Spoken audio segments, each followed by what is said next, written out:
Good evening, everyone, and welcome. If you can speak at the moment, please do, but I'm going to mute everybody to avoid extraneous noises off. I'm sure you won't be too upset at that, but if you'd like to ask Loraine a question or two, wave a hand or unmute momentarily. Otherwise, there will be time for Q&A after the event, which will be at about 8:45, roughly. So we've got at least quarter of an hour for questions. What else can I tell you? Loraine has put a link to her website, the correct website, in the chat. So you can make a note of that if you want to get in touch with her later, or indeed buy her wares. We don't balk at people selling things here. Look at these, folks. Look at these. Aren't they fabulous? Looks better the right way up. That's my moon and my earth and a fabulous little case that one or both of them sit in. And I'm so glad I'm the proud owner of those, but we're going to hear about some new stuff from Loraine today, well, newish. And let me tell you a little about her. She was born in Wimbledon. Her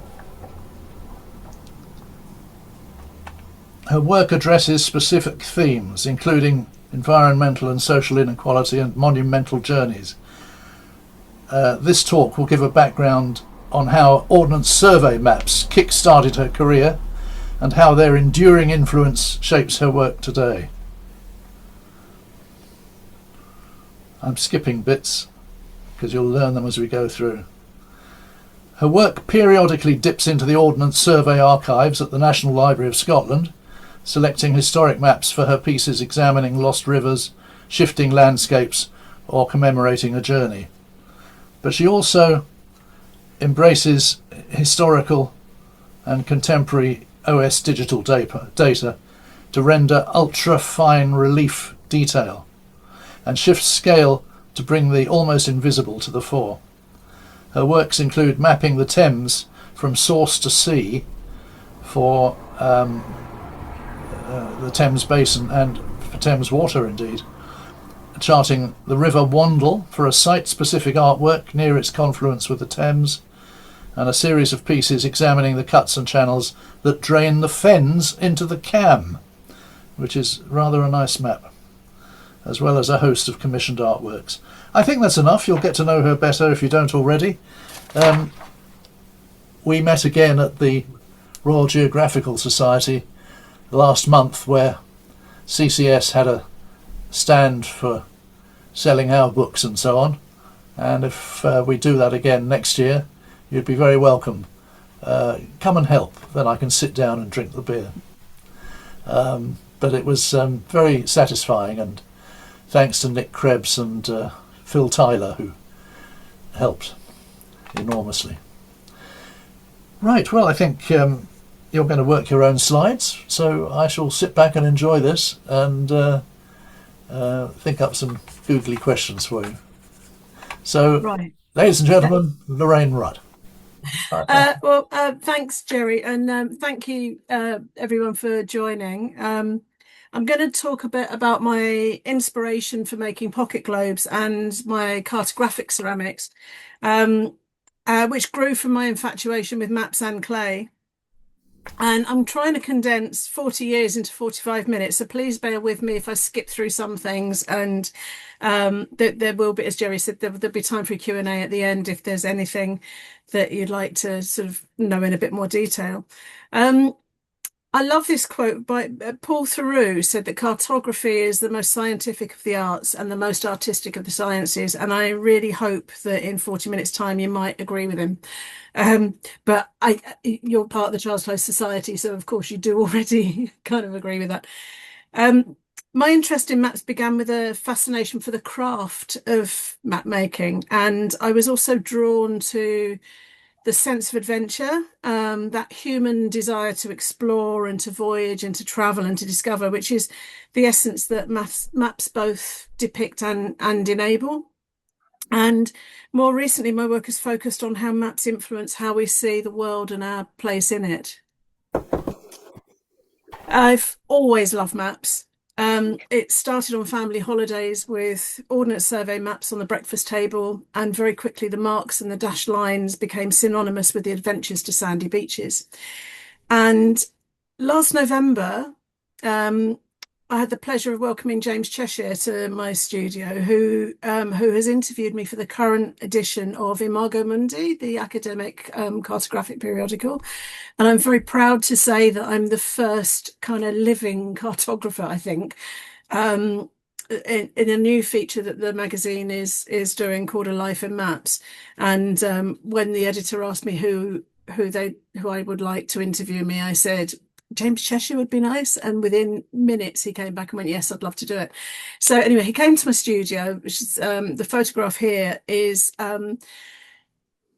us discussing this laminated compilation of it's an OS 2.5 inch to the mile that of consecutive sheets that were laminated together by my grandfather, who had been stationed in Pembrokeshire just before the Second World War, who loved South Wales. And our family holidays were invariably kind of being packed off to some sort of crumbly cottage on the edge of a farm somewhere.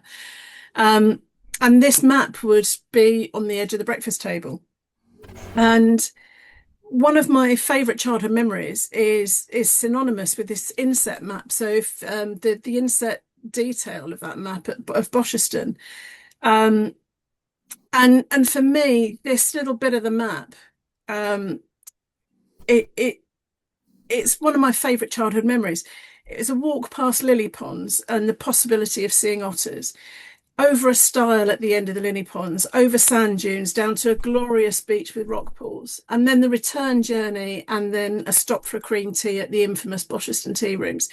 And somehow these little marks and lines, this delicate balance of colours on this Ordnance Survey map, somehow just got into my psyche, and as being something that meant adventure, something that meant get out there and explore. You know, what do these marks mean? How can you interpret them?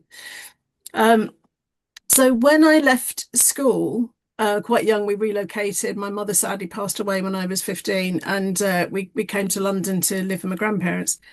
And there was an advert in the Evening Standard for an apprentice cartographer. And I said to my dad, cartographer? And he said, yes, that's maps, you'll love that. And luckily I got the job. So I went to work at Birkbeck College. And my job there involved drawing maps to support the publications and research of the academics. And this is an example of a map that I drew for Autocarto London conference in 1985. It was all drawn by hand with a rotring technical pens and electroset shading film, and based on the Ordnance Survey 1 to 25K. And looking back now, I can see how my current work of kind of precise lines and inscribed text and an intrigue into a broad range of geographical research have got their root in this experience I had at Birkbeck. At this time in the early 80s, the precursor of the maps that we now have in our mobile phones was just beginning, and our department of Birkbeck was leading research into computer cartography or geographical information systems. And the head of department was Professor David Rind, who went on to be Director General of Ordnance Survey from 92 to 98. One of the last cartographic jobs I did there was an edit of multiple sheets of every 1 to 25,000, which had been sent to Birkbeck from every postal sorting office in the country. And my job was to overlay adjoining and duplicate sheets and check and edit the hand-drawn lines of the posties. And these lines were the first-hand knowledge delineating each postal code, and my job was to check that all the boundaries on each sheet was consistent, and then to digitise each sheet. I started seeing these things in my sleep. I lost count of how many sheets, but the stacks on the table were huge, and it took months. And now every time I type my postcode into a box online, I remember this initial digitizing of the postcodes and the very analog way that whole process started. And David Rind was keen for me to study geographic information systems in a move to switch the in-house map making from analog to digital. But what I loved about making maps was the physicality of the hand holding a pen and the feel of the paper. And I really didn't want to be sat in a beige, air-conditioned computer suite listening to machines humming all day. It's funny how things go around, isn't it? So I'd always been happiest making things, and that desire led me to doing, whilst I was still at Birkbeck, doing evening classes in pottery. Then that led to an art A level, and then to a successful application to Central St Martin's to study ceramics. In my final year at Central, having made everything except maps, I had a eureka moment when making an abstract piece. I was putting a load of texture onto the clay, and then I flipped the clay over, and I thought, oh, blow me down, that looks like the African continent. And then this penny just dropped about taking this abundant resource of the ground to make representations of the ground. And I think there's a lovely symbiosis in making models of the landscape from the stuff of the earth. The first piece I sold for my degree show was a globe, and my interest in maps now, really all their forms, underlies my entire practice. But part of the Birkbeck research stayed with me, although I didn't realise this at first. This map of London is a stepped contour relief map with the contours extracted from OS data. The base drawing is one that I drew for a book whilst at Birkbeck. It was actually published in Tokyo. And I kept a copy because it struck me that most maps of our city are all about the built environment. And this series of concentric lines tells the story of the landscape between London streets. And this series of work was prompted by a walk on One Tree Hill, which is close to where I live. It's a high point in South London that reveals at its winter peak a bird's eye view of the London Basin. And I was up there walking my dogs, and I remembered this map that I'd drawn. Got in touch with Professor John Shepherd, who was still there, and said, can I use the map? And he said, yes, please do, send us a photograph when you've done it. And then that ended up on my work ended up on the Birkbeck website, which is really nice, little bit of synchronicity. But this really started, this piece was really the beginning of making topographically accurate maps. In 2012, my studio in Peckham was under threat from development, and we fought the planning at government level, and we won protection from the scheme. Sadly, that's now come round again. We missed our opportunity in the big planning thing, and this time we're not so lucky. So that's a whole nother story.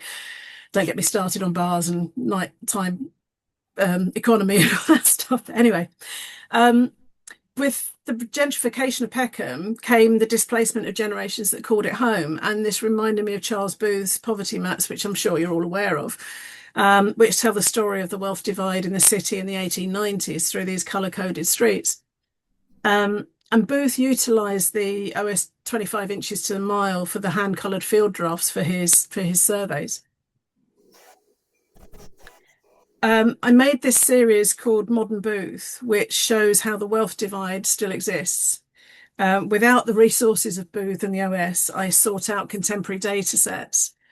The base map is the same porcelain relief map from the previous slide. I make a model and then make a mould, and then I use that mould in multiple ways.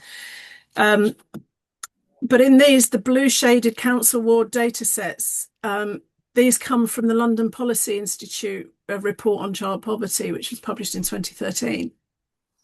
On the left is home and away, where the blue shaded council boroughs show where 5% of families are in temporary accommodation. And the gold dots on that map represent properties bought using an overseas shell company, meaning they paid no stamp duty and so didn't contribute to the local economy. And that data came from the brilliant private eye map Selling England by the Offshore Pound, which is an incredible interactive map where it compiled to show every property in the UK that was purchased using an offshore company.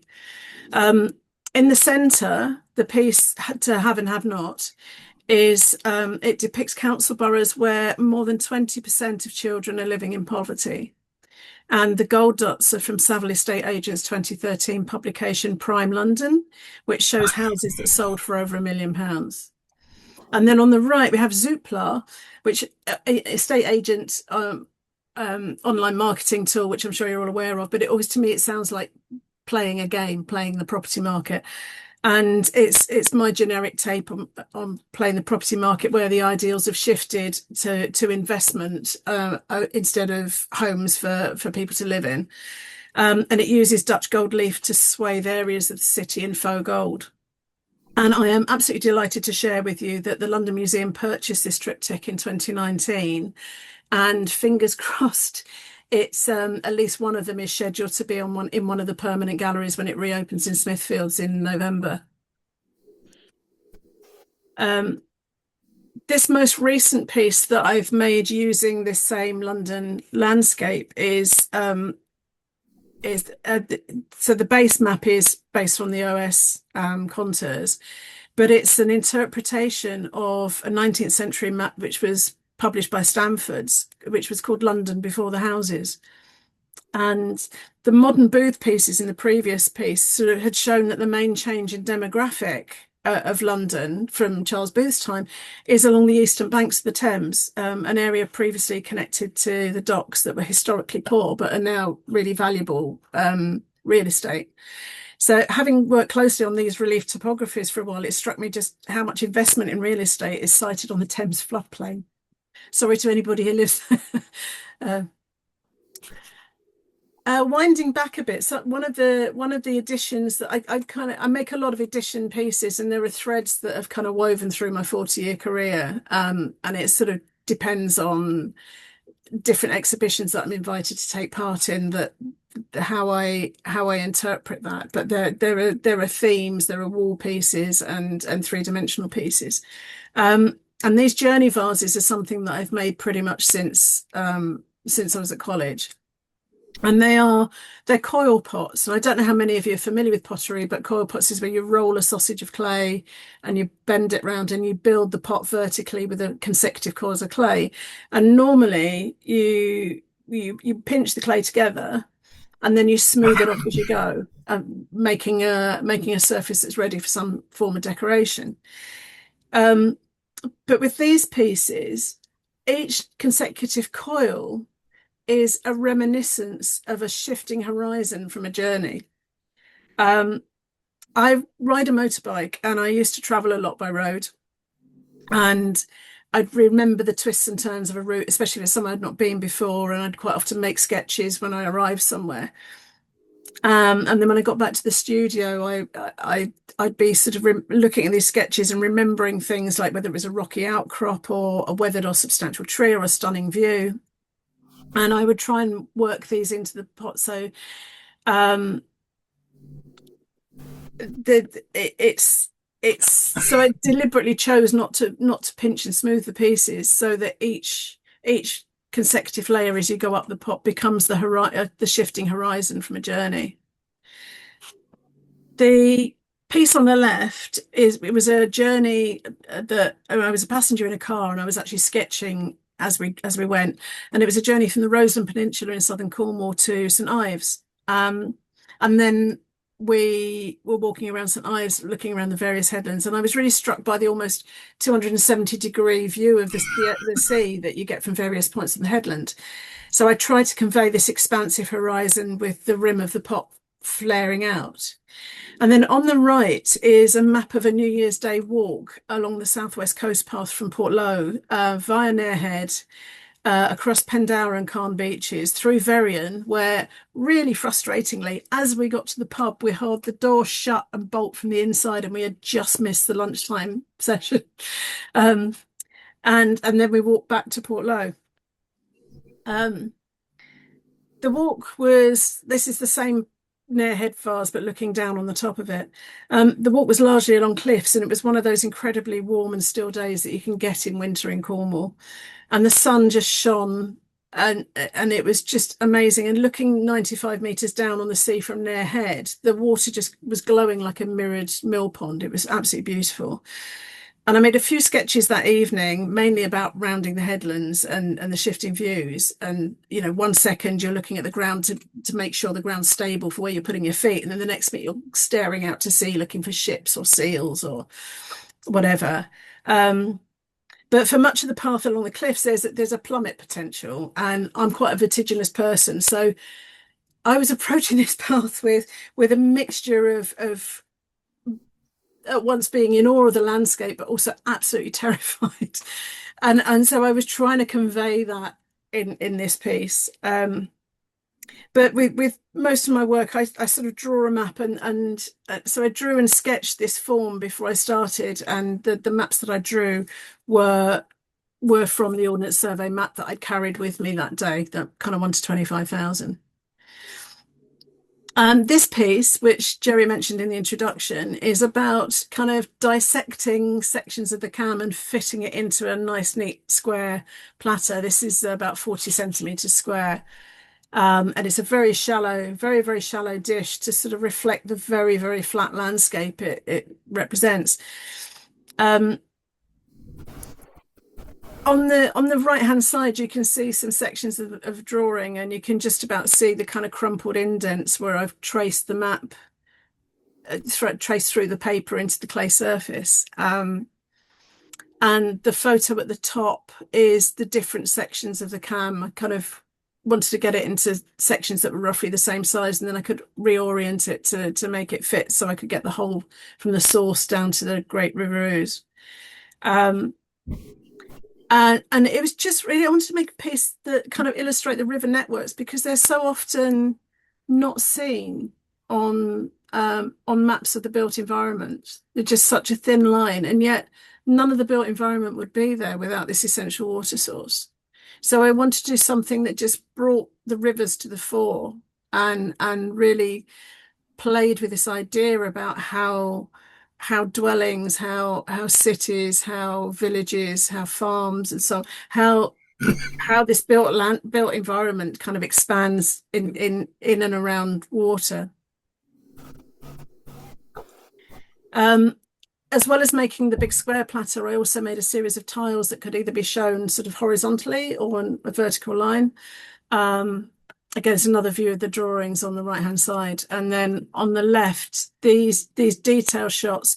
Depending on what size screen, of course, you're looking at it, the larger image is about actual size, and these are on porcelain. When you hold them up to the light, you can kind of see through them. And what I wanted to do is to just forget about the roads and everything else. I was just interested in the buildings and where the buildings were in relationship to the watercourse. And this is more local to home for me. So it's kind of taking that idea and developing it a few years later.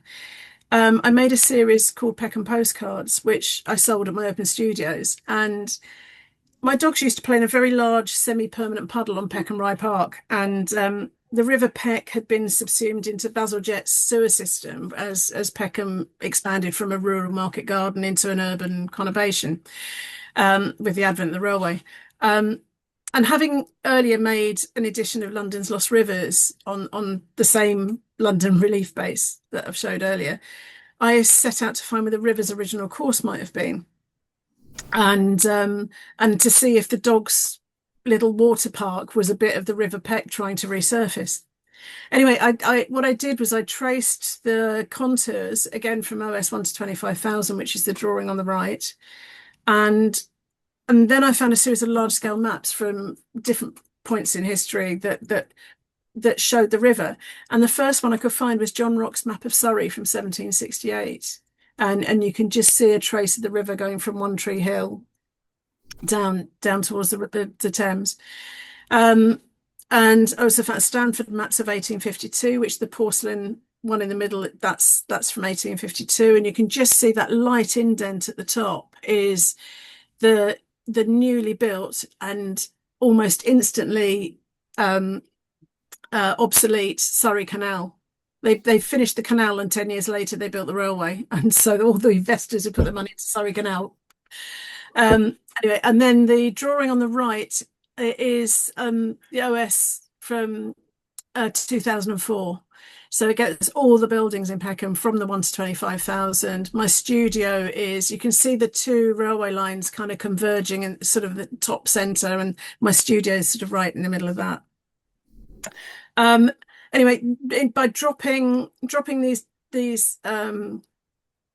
historic maps onto a modern contour map, I could plot the course of the River Peck, which you can just see running through the middle of the porcelain tile. And it was indeed on the puddle that my dogs were playing in was in the middle of that river. And another river theme, the Wandle. Over the years, I've worked with a number of architects on various ceramic projects, whether either for private commissions or public realm. And in 2017, I worked as a consultant for Metropolitan Workshop Architects on an affordable housing development there's a really small, tricky site in Wandsworth. And the client, Pocket Living, had developed a brilliant format of providing homes that were constructed as units off-site and then craned into position at an unprecedented rate of 1 story a day. And it's a 27-story building, this. And the architects wanted to put ceramic tile on the outside. They wanted the building to be beautiful. And so I was invited to make some suggestions for the colour, although the architects knew what they wanted. But I'd worked with the architects on a number of projects before, but they came to me and they said, "Look, Loraine, we've been trying to discuss with MBK, which is a huge German firm, and the colour that they want, and they keep sending us samples, and nothing's right, and we're sure we've seen it in your studio, the colour that we want." Oh, come and have a look. So their head architect came to my studio and we're going through things. Like, yeah, that's it. You know, how did you do it? So I did some tests because glazes are different temperatures. Architectural ceramics need to be a certain, you've got to have a glaze that fits the clay and so on. So I did a bit of experimentation and anyway, the building is built and it's very pretty. But in part of the process of working with the architects, the client then got interested in what I was doing and commissioned me to make a piece for the interior of the building for the residence lounge. And I said, well, this building is on the banks of the River Wandle. My family grew up around here. My grandfather learned to swim in the Wandle. I have to make a map of the Wandle. So this was my pitch. These were my drawings and sketches and kind of collages. And again, thank you National Library of Scotland, thank you Ordnance Survey for making these things available, because it was a treat. And what I wanted to do was I had memories from my grandparents of telling me that when they were children there were watercress beds all along the River Wandle. The Wandle is a chalk stream, and it did get very polluted. It's much cleaner now.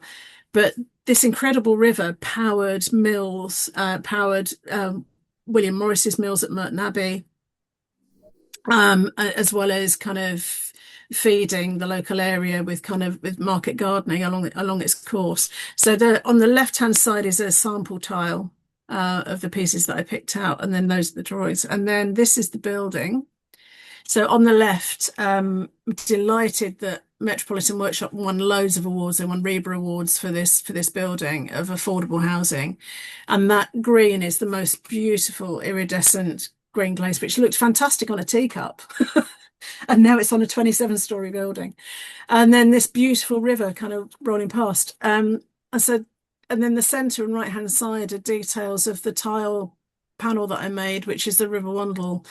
And what you can't see in the photo, it was really hard to photograph it in situ, but on the window that you can just make out to the right, the centre in the photograph, the river is literally flowing past that window. So you can see the water flowing past whilst looking at the map to see where the water has come from. And then moving on to these globes, which Jerry showed you, ones that he'd bought. I can't get the light to work on there, but I shall show you some of mine. So the relief maps were really the first topographically accurate maps that I made. And they were a starting point from switching from ceramics loosely inspired by maps to actually making maps from clay. And I've always been fascinated by pocket globes. And when the first pocket globes were made in the 1600s, it took 2 years to circumnavigate the Earth. And these miniature worlds would have been used to share stories of travel and trades and investments and exploits. And they reflect the early modern thirst for geographical knowledge. And Also, the iconic blue marble and Earthrise photographs that were taken by the Apollo astronauts were a record of the first time that humans had seen our home planet from space.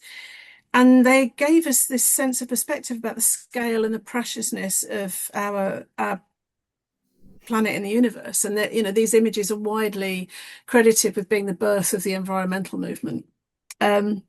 And now the International Space Station orbits Earth every 90 minutes. So, and we've got a digital world in our mobile phones. And I just wanted to make something that was about pocket globes, but about having the world, that about actually having the world in our hands. But I wanted to make something that was very much about now that couldn't have been made. I didn't want to make a facsimile of historic pieces.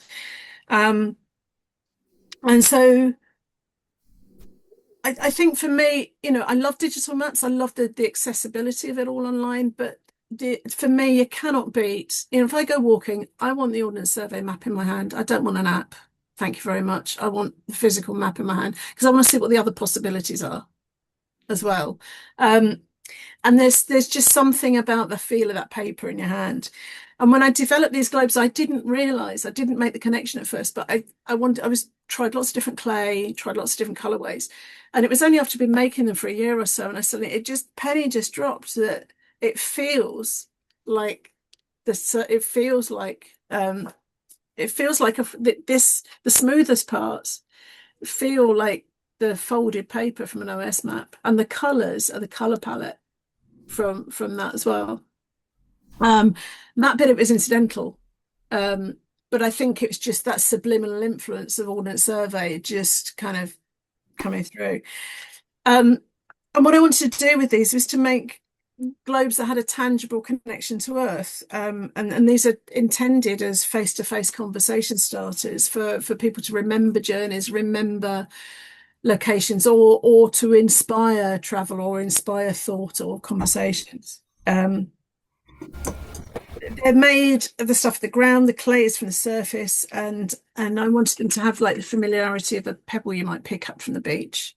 They're painted with metal oxides. So the longitude and latitude graticle is painted with cobalt oxide, which is the stuff that's in your mobile phones and in car batteries, which is how we connect. And the green areas contain copper, and the yellows and browns are various types of iron-rich earth. So these are the same materials that bring water into your home and hold up your knock-through extension. They're all present in this little microcosm. And just thinking a bit really about the history of ceramics as well as maps. We know so much of history from the ceramics that have survived thousands of years in the ground. And having previously trained as a cartographer, I wanted to try and bring a map maker's exactitude to my ceramics. So I didn't want to just copy historic ceramics and globes. I wanted to make something that's about now. And so I chose to use the latest data and technology to build these globes. So the relief detail is from satellite survey data. So although these were inspired by 16th century pocket globes, these couldn't have been made with this level of accuracy pre-2005. They're very much about how we see the world now, and I hope reflect the view that our world is at once both fragile and robust. Each globe is individually made. I've combined traditional ceramic techniques, the same methods that make your domestic plates and mugs and so on. But I use jewellery quality materials for my moulds in order to capture the fine detail, and detail that would normally be eroded by the ceramic production methods. However, even with jewelers' materials, using this making method, it only gives me the form, it doesn't give me the detail. So the precise drawing of the coasts and islands and longitude and latitude, there's about an additional day's work. The casting bit, the making bit, once you've done all your mold making yourself, the casting bit's quite quick, but then there's a lot of detail work which is all done by hand, which you can see in the slides here. I've got specialist tools that I've made myself so I can get a really, really fine lines scribed in to the detail. And the tool that I'm using on the top right hand photograph is one of my grandmother's sewing needles, and I love the fact that this kind of stitched the hems on my skirts when I was a kid. And what I've done is I've made an ergonomic handle so I can hold it all day, because believe me, I sit all day with that in my hand, and just holding a pin wouldn't have been great. So I had to make something that was comfortable to hold. Um, but there's also a link to the pre-digital map making. When I trained as a cartographer, map making was still drawn in colour separation, and some of these layers were drawn as negatives. So you would trace things on a light box with a scribing tool onto a light blocking film. And as you scribed along, you'd get these little curls of the light blocking film sort of peeling off. And now with the globes, I have these little curls of porcelain sort of peeling off. So I just like the fact that there's a craft from two separate disciplines, if you like, the kind of coming together in this. So it's like transposing some of the analog craft of map making. Um, in 2024, I had a solo exhibition at the RGS, and to my delight, they elected me as a fellow, which I wasn't expecting at all. Um, and I'd known for some time what an incredible collection they have, and I couldn't wait to dive into the archive for inspiration. However, with over 1 million maps, where do you start? So I picked a few threads, and I decided that I wanted to look for manuscript maps to see if there was an essence of landscape kind of conveyed by the explorer or cartographers through their choice of marks and lines. And I found some absolute gems, and I'll show you a few of those in a while. But I found this absolute corker, which is this set of maps, which is the catalogue title is Maps to Illustrate the Method of Hill Sketching on 6-inch Maps by the Ordnance Survey from 1857. And I'd previously started an edition of a world map called Segment, where I'd used contours to build the relief and then zoomed into Google Earth to sculpt it. On these maps in the photographs here, this OS hill shading samples, they've got a uniformity to them, but there's a really fluid freehand, and it just felt like the perfect fit for what I was trying to achieve in my work. Depicting terrain, especially hill shading, is something I've always been fascinated with, and for practicality, the relief on my work is amplified often by a factor of about 50 or so. So I have enough room to give a sense of the land. And my tools for detailing terrain is soft porcelain, for example. There's the Himalaya in the image on the right. It is often like a crumpled piece of kitchen foil, or a deliberately snapped paintbrush handle, or tiny bits of twig, or some particularly jagged stones. And I've even got a tiny piece of meteorite, which I bought specifically for making mountains in the clay. But to show this detail in 2 dimensions, cartographers have used a variety of techniques, and I particularly like this Ordnance Survey example. It looks like this has been painted on with a varnish. There's a fluidity and a translucency about it, which allows the printed detail beneath to be read. And I particularly like this because it sort of shows the workings out of a major cartographic publisher.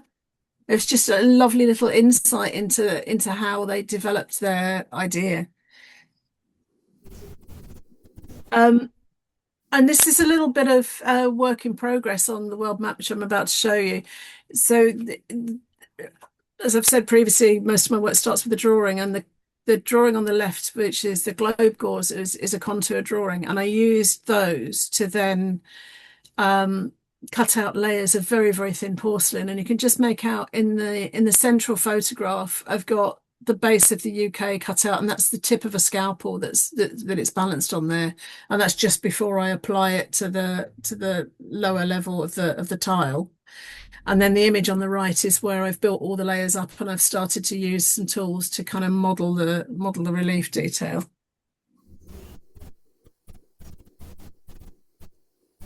And then I make from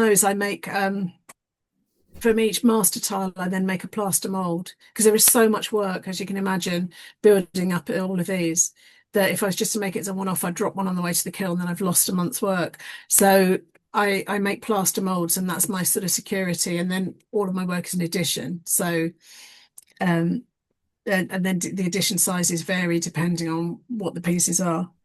And this edition now I've been making since 2018, and it was featured in the North American Cartographic Society, NACIS, published an incredible book series called The Atlas of Design, and this made it into well, it made it into the first pages of volume 5, which I was thrilled to bits about. And the whole piece is huge. It's about 1.4 meters wide in the frame by about 70 or so high. But I've just been commissioned to make a version which is about this size, which will have the ocean floor on it. So do shout if you're interested in that. And sort of working on the globes gives me a regular reminder. You know, it's quite often I'm working away and you just think, you just don't see that many maps of the Pacific. And so what I wanted to do is to make a world map that was the peeled globe, so all the continent sizes were accurate. And then the pair on the right hand side are called poles apart. And what surprised me, even though I'm working on globes all the time, it's just the size of Antarctica. We just don't see it on a Mercator map at all. But when you see it next to Australia at the same scale, it's quite striking. In 2023, I co-curated a group exhibition at the Oxo Tower Gallery, where the Thames can be viewed outside. And for the exhibition, I wanted to make a series of work about the Thames. The exhibition was kind of born out of a lockdown conversation with a group of artists we'd been selected to show at Somerset House, and then our exhibition was postponed for a year. So we had plenty of time on WhatsApp and Zoom and stuff to discuss have it doing our own thing afterwards, and we did in 2023. And for this, I wanted to make the whole Thames, and I started drawing, and then I realised I got my decimal point in the wrong place, and my whole drawing wasn't going to be 1.3 meters; it was going to be 13 meters. And at that point, I realised I didn't have time to trace it all from the OS1 to 25,000, so I put a shout out to the BCS on Twitter, as it then was, and the wonderful Claire Selden got in touch, and we discussed, and so she, from OS Landsat data from various digital data sets, she compiled the base map, and saw it's a very grainy image. It's a photograph of my screen, but she got every tributary to the Thames catchment area, the 10-kilometre grid, and also public open spaces. I wanted public open spaces on there because this was kind of conceived in lockdown, and I was thinking about how we use the river and water outside for our kind of health and well-being. And so I wanted to think about people being out in open spaces. So the little drawing on the top left shows that was a drawing I did for a commission for somebody else, and it's kind of a drawing from the city. And this amazing PDF allowed me to scale and make the sections that I wanted to make to then make the artwork. And this is a work in progress for it was these two images show one of the plates was a set of 5 plates I'm about to show you, and this is just giving you a little close up on how I work. So the plates are handmade in porcelain. You can see the brush there for scale, and I draw with a really fine pen, and so it goes into the surface of the clay. And then when the clay is bone dry, I then paint, and the oxides get sort of sucked into the clay, like it's like painting on blotting paper. It just really gets sucked in. So you have to be quick, and you have to be not hesitant, and you have to not put too much paint on, because otherwise you end up washing away the detail trying to take most of it back off again. But the finished piece looked like this. So it was a set of 5 plates that chart the Thames from the source in Kemble, which I believe it's actually moved a bit south from there now, but through Oxford on plate 2. The centre plate is kind of Marlow and Maidenhead area. The 4th from the left is, of course, London, and then the Thames estuary on the right. And what I wanted, the reason for presenting them as these really shallow dishes, was I wanted the piece to reflect the fleeting moment that the river passes through every built house, through every tap and every drain on its way out to the sea. And this, the piece on the right here is the one that you saw the work in progress two slides earlier. They're handmade in porcelain, and the edges of each are embossed with a fine dotted line. So the dotted line here is from a clock mechanism, and I just wanted to just allude to the passage of time for the flow of the water along the river. And then just here you can just see a little E. So they're all marked with north, south, east, west on the edges. And these sort of Thames basins really started me on a journey about connecting really fine line maps with a more traditional ceramic form. But I'll more on that story very shortly. And I was absolutely delighted when the piece was purchased by a client as a gift for her husband's significant birthday. And he has spent a life on the rivers and the ocean. And it was an absolute joy to go and install it in their house. And to the left of this picture, you can just see where the painting is, there is a door that goes out into their garden. And at the bottom of their garden, some 300 meters away, is a gentle meander of the Thames. And when I made this piece, I'd hoped for a Thameside kind of business to purchase it for an entrance foyer. And I am absolutely overjoyed it's gone into a home where the owners have a direct link to the river.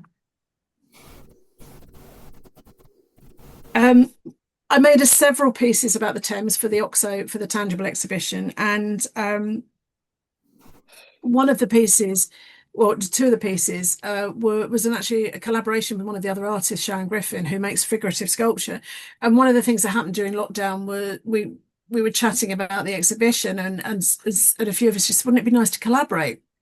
And so Sharon made these two figures, and then I drove up to, we met, she works in Telford, I work in Peckham. We drove up and met in Kemble, which is about halfway between the two studios. We put her figures in my car and I brought them back to Peckham to work on them. We did a little walk around the thing. And it just, instead of working on the flat pieces, working in the round, drawing and writing onto the figures was just, it was so liberating. I really enjoyed it. And Sharon was a very generous kind of donator of these pieces, and she just went, absolutely do what you want, do absolutely what you want. And I said, what about this? She's great to. And so they're on Thames Head, which is the piece I'm working on here. There's extract from Peter Ackroyd's wonderful book about the Thames with bits of some lyrical bits about a kind of spirituality associated with the river, but also about the history of the river's names and so on. And the pieces are called Thames Head and Thames Reach. And Thames Head is really about the river rising up and giving life to all of the things between Kemble and the sea, and just what this water does for us. And then Thames Reach, which is the smaller piece looking over her shoulder, she's looking out to sea, and she's really about how this river was the conduit to the rest of the world for our city. And she's tattooed with a lunar calendar for the tides and a celestial globe on her shoulder, but still marked with the whole of the Thames all the way to Kemble.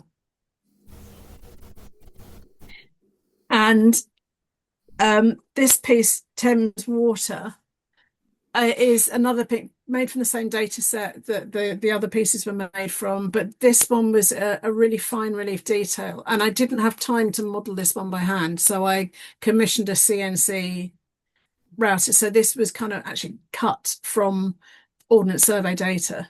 It's very fine. But then what I did was I cut out the Thames water catchment boundary, and I had to draw the rivers, etc., on by hand and put the grid on and so on and so on. But this piece really is about Thames water. Don't get me started. It's this tectonic contour relief of the whole Thames catchment area. But I'm also mindful of the environmental harm which has been caused by the underinvestment in the precarious infrastructure. So I made this piece that explores the physical geography, placing the river network as the primary focus in this densely populated region. And we have the technology to sort out this sewage problem. There's Biotech Force in California have worked with the Italian government to take this sewage sludge, which normally goes to landfill, and they've converted it into a carbon negative material called our carbon. And it's an incredible wonder material. It can be used as an aggregate for concrete. It can be used as a stain for textiles, for wood or whatever. And the brown flecks in this piece are actually speckles of our carbon put into the glaze. And then finally, the edge of the piece, you can just about make out on the edge, it's been edged with platinum luster, which is symbolic of the profits of the Thames Water Company being extracted from the utility and taken out of the area. And this is effectively the same piece, but without the glaze, but made in paper thin porcelain. The other one's quite chunky, thick, sort of about so thick. This one is really paper thin. And porcelain is at once fragile and robust, and like our river systems. And I hadn't realised until I started making these Thames pieces just how rare chalk streams are. And in England, we have over half of the world's chalk streams, and a huge amount of them flow into the Thames from the Chilterns, the Wye, the Hamble, the Colne, and other tributaries that flow into the Thames. And so this piece is just, I wanted to make it paper thin to just sort of symbolise the current precarious condition of these unique ecosystems. And the most recent piece that I've made, that was another wonderful delve into the National Library of Scotland for the OS 25-inch to the mile, was I entered an open call for the Young Masters exhibition, which was at Wimbledon Museum last month, or actually earlier this month. And I'm thrilled to say I was one of the people selected, and it's the fastest I have ever made a piece of work from drawing concept to finished piece. The title of the exhibition was Her Court, and it was the role that Wimbledon played in the Suffragette movement. And having been born in Wimbledon, I ashamedly didn't know very much about the Wimbledon Women's Social and Political Union, or WSPU. And I've very recently discovered through DNA tests and a bit of family genealogy that my great grandmother was born in West Cottages, which is this little kind of thing. Can you see my cursor on the screen? I'm not sure. Anyway, so in the middle of the Wimbledon Common map up here. So these are West Cottages. And what I found out doing research for this artwork was that the Wimbledon WSPU met here every Sunday. So when my great grandmother was a young woman living here, she quite likely went to these meetings, and I wouldn't have known. She died when I was 4, so I'd never had this conversation with her. But it gave me goosebumps making this piece of work, finding out about these incredible women, and then realizing that it was in my ancestors' kind of. It must have been in there in her orbit, and so each of these 6 pieces tells the story of a particular place in Wimbledon and a particular woman or women, and they all interconnect. And the forms, the cylinders, are based on a rolled up copy of the paper Votes for Women. And if you hold them to your ear, a bit like a conch shell, you can hear this wonderful sound. It's the pulse in your ear, but it's just evocative. And so I called the piece Hear Her, and it's based on the Hear, the cry in Parliament, because you can't applaud in Parliament, but Hear derives from Hear Him. And what these women were trying to do was to get their voices heard in Parliament. And I owe them a debt of thanks, as does every woman that came after them. What they went through, what they did, was quite extraordinary. But the whole piece was inspired by there's WSPU made their own china, and they've got cups and saucers in Wimbledon Museum. And I just wanted to pair these 2 pieces of porcelain, one about communication, about the stories that were printed in the newspaper about these different places, and another ceramic element. But a brick is basically a building block of civic society. And each of these half bricks contains a facsimile of a message that was pasted onto a stone that was thrown through a window in protest. And what I wanted to do was just to kind of bring these 2 aspects together, because the Wimbledon WSPU were a pretty militant bunch. So that was really well received. And then what I wanted to do was just to bring it up to date, was that the globe here. So this one piece here is a contemporary piece, And the countries shaded in gold on this globe are where women currently have 40% or more of parliamentary seats, and it is a frighteningly sparsely decorated globe.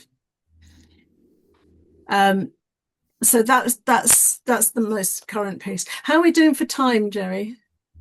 It's 5 to 9. Oh my goodness! Right, I better So, wind up so I'm riveted by everything you say.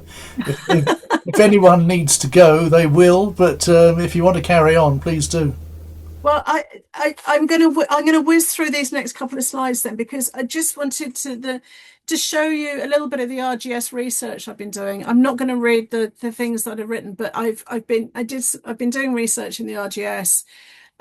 This is me and curator Katie Parker talking at the RGS conference 2 years ago. And some of the things I've been looking at were these incredible manuscript maps of polar exploration.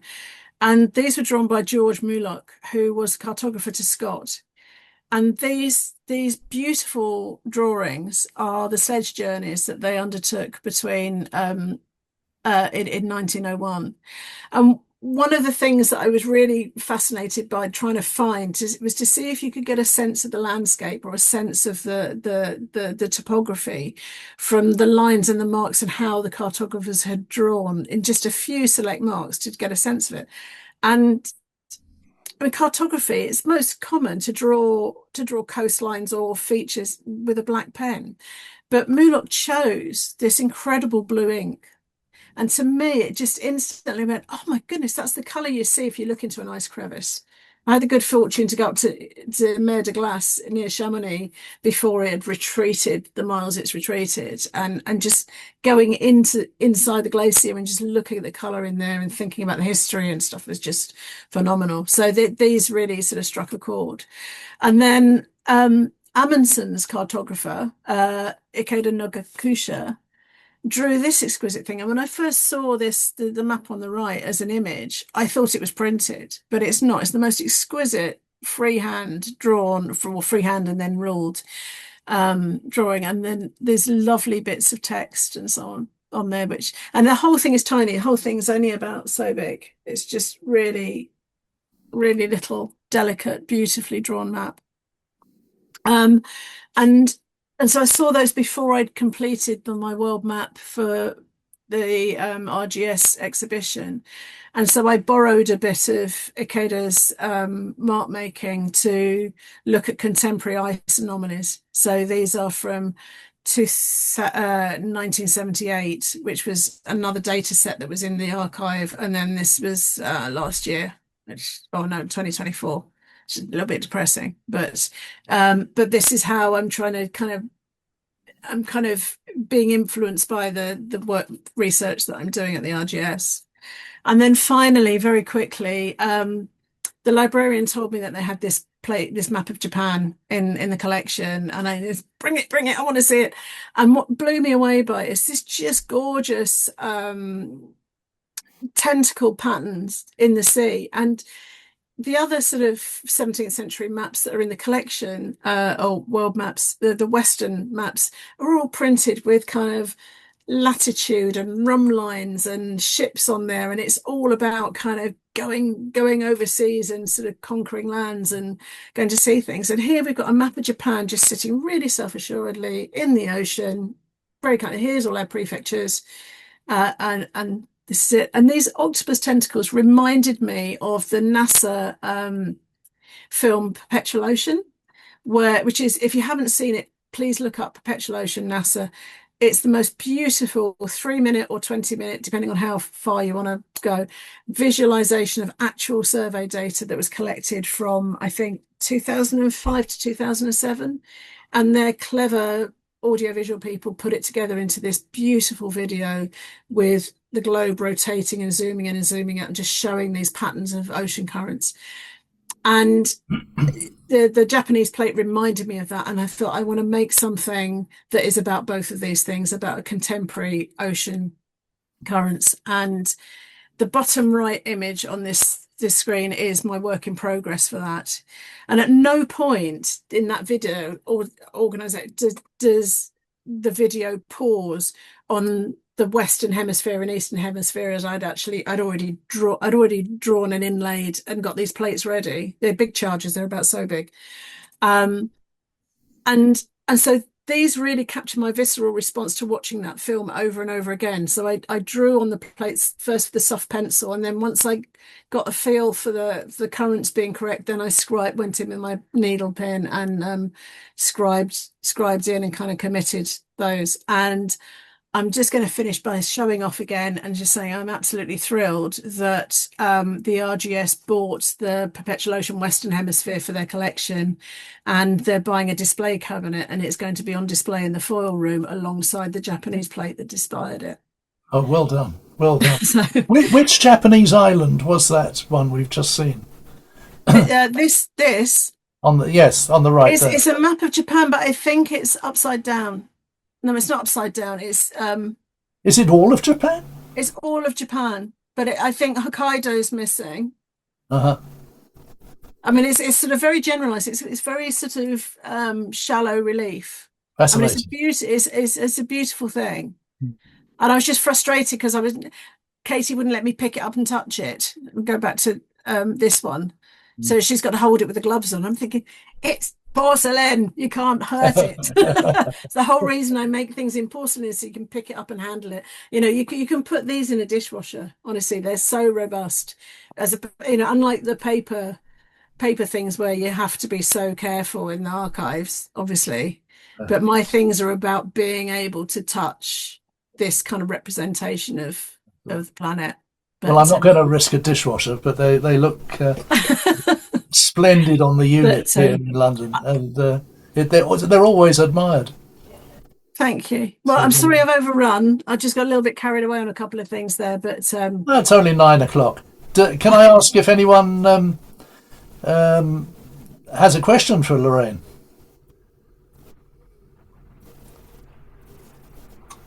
Unmute yourself, because I can't find the unmuting key. Let me see if I've made it reappear mysteriously. 6, 7, 8, 9, 10, 11, 12, 13, 14 of us. Well, you're all satisfied then, are you? Have I sent you all to sleep? Sorry. Not at all. Thank you for staying with me. It's so fantastic. I mean, you must carry so much in your head with each of these masterpieces. I can't remember a shopping list though. Well done. Has everyone enjoyed that? Yes, thank you. Thank you.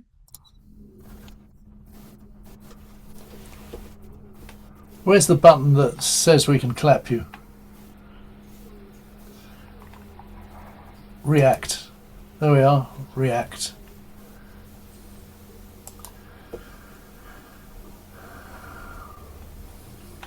Oh, thank you, Michael. I can only see a few people on my screen. I can stop sharing, I guess. I don't know what I'm doing. I'm sorry. That's okay. I think you've unmuted most people. I hope so. I can't see the mute buttons anymore. I know there's still a lot of people.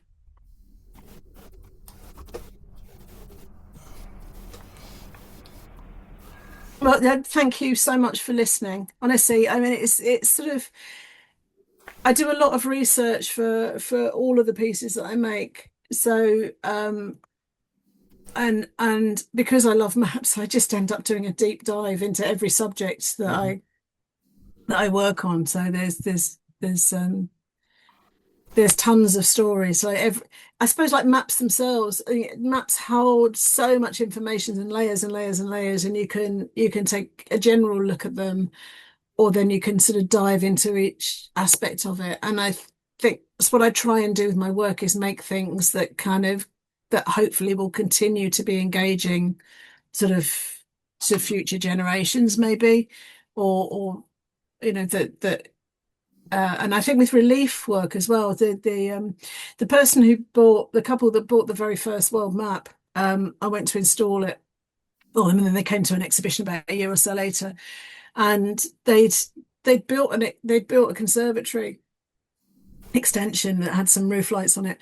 And they'd had an empty wall for 6 years because they couldn't find the thing that they wanted to put on the wall. And they came to my exhibition at Shapiro, I think the same one where I met you, Jerry. So Yeah. back in 2018. And they walked in and went, "We came to look at the globes, but that's it." I was like, "What do you mean?" And they described it. So anyway, when I went to install it, it was just like somebody had built the perfect place to put this piece of artwork. And he was a geography teacher. He'd worked at Charterhouse, but his specialism was sand dunes, and he'd spent his life traveling the world and just particularly looking at sort of sand dune structures and how they can kind of migrate. And so I end up meeting fascinating people through my work.